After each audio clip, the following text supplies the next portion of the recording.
yardım ediyor. Handam pun berkata, aku tahu, aku dengar, kamu juga bersemangat karena pernikahanmu semakin dekat dengan Faryeh Sultan. Tapi aku tidak tahu, apakah itu akan bekerja. Faryeh Sultan telah jatuh cinta pada Mehmet Giray. Dervish pun menjawab, mungkin ini adalah yang terbaik. Mungkin dua hati yang patah akan menemukan kedamaian satu sama lain. Yürüyün kızlar. Di lorong istana, Bulbul membawa 3 orang gadis menghadap Safiye Sultan, di mana wanita-wanita ini akan dipilih untuk tidur bersama raja. Sembari berjalan, Bulbul memberikan instruksi kepada para gadis. Zinhar sultanımız izin vermedikçe geç.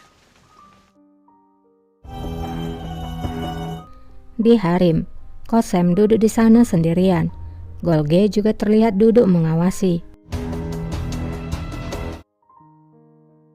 Kembali kepada Bulbul. Ketiga gadis kini sudah ada di hadapan Safiye Sultan. Bulbul berkata, Sultanah, ini adalah ketiga selir yang kamu minta untuk raja. Safiye pun memandang mereka satu persatu.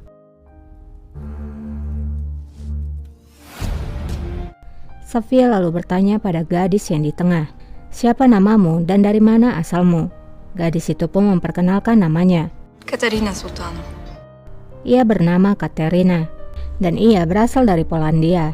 Safiye pun berkata, bagus, berarti kamu datang dari tanah Hürrem Sultan. Gadis itu pun lalu mengangguk. Hürrem Sultan'ın diyarından gel. Safiye pun tersenyum memandang gadis itu. Kembali ke harem, Janet terlihat meninggalkan harem. Hal itu dilihat oleh Kosem. Ia pun memberikan kode kepada Golge. Golge pun lalu pergi. Kira-kira rencana apa yang akan dilakukan oleh Kosem? Ikutin terus ceritanya ya. Kembali kepada Safiye lagi. Kini di sana hanya tinggal Katerina. Rupanya Safiye memilih gadis itu. Biliyorsun değil mi? Safiye berkata, kamu pasti tahu tugasmu kan? Gunakan seluruh keahlianmu. Kamu harus menyenangkan raja. Buatlah dia terpesona. Buatlah raja jatuh cinta. Meftun olsun. Katerina pun menjawab, aku akan membuat raja jatuh cinta padaku. Dia akan melupakan gadis lain. Setelah mendengar kata-kata gadis itu, Safiye pun lalu menyuruhnya pergi. Bulbul lalu berkata, Sultan aku, kamu telah membuat pilihan yang bagus. Tapi mata raja hanya pada Kosem Hatun. Tidak ada yang lain. Aku tidak tahu apakah ini akan bekerja. Safiye pun menjawab, kita akan mencoba segala kemungkinan Bulbul. Yang terpenting adalah mengelilingi Kosem. Kita akan membuat Kosem tidak tahan hidup di harem. Kita tidak akan membiarkannya sendirian. Kosem memang dilahirkan menjadi seorang sultanah. Dan Kosem sudah menyadarinya. Maka kita harus menyerangnya. Jadi kita bisa menghancurkannya sebelum dia menjadi seorang sultanah. Bertaraf edelim. Di lorong istana, saat berjalan, Janet merasa dia diikuti. Dan terlihat Golge yang bersembunyi mengikuti Janet dari belakang. Namun saat Janet melihat ke belakang, tidak ada seorang pun di sana. Ia pun kembali berjalan.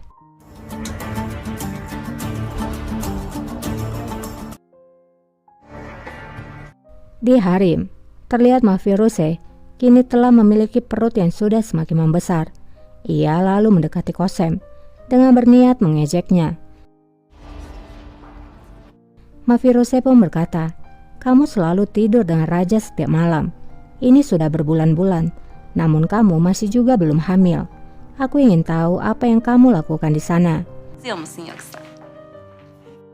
Kosem dengan santai menjawab, aku bisa memberitahukanmu apapun yang kami lakukan jika kamu benar-benar ingin tahu.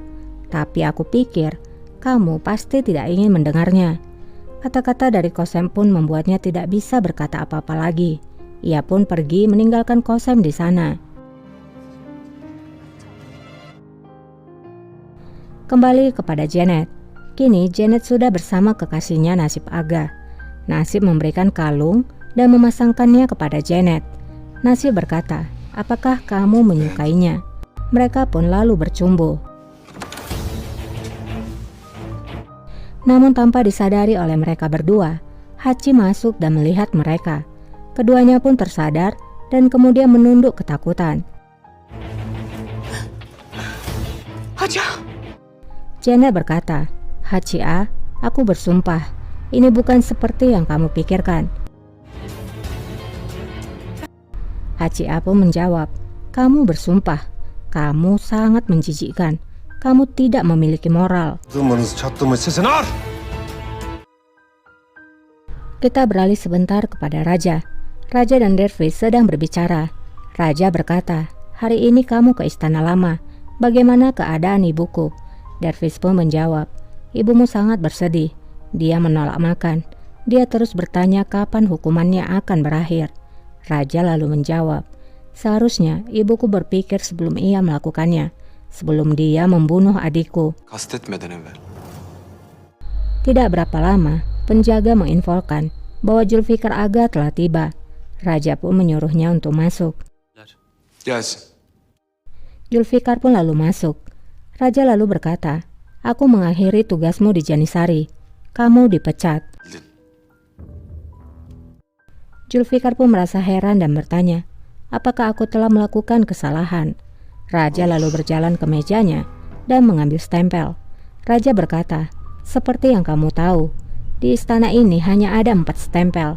1 milikku, 1 lagi milik Wazir Agung, 1 lagi milik bendahara, dan yang terakhir adalah milik wali utama, dan itu adalah milikmu. Dervis Pasa, ini adalah keinginanku. Mulai dari sekarang, Zulfikar Aga akan menjadi wali utamaku. Dengan perasaan terkejut dengan jabatan barunya, Zulfikar menerima stempel itu dan berkata bahwa ini adalah suatu kehormatan besar.